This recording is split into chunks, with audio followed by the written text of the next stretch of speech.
Hey guys, Andrew here, and in this video I'm going to show you how to quickly access your Atlassian account from inside Trello.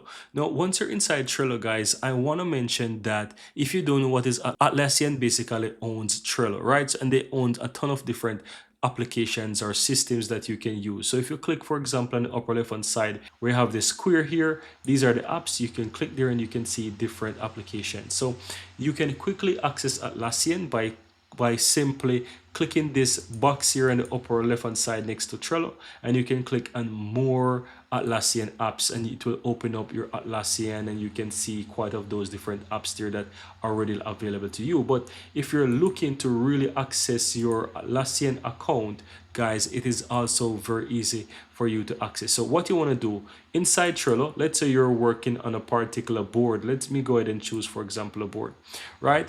And you're here inside this board and you want to quickly jump into your Atlassian account.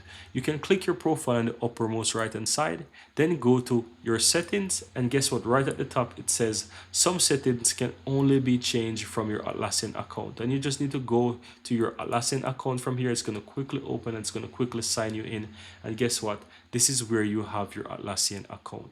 So that's it, guys. That's how to quickly access your Atlassian account from Trello.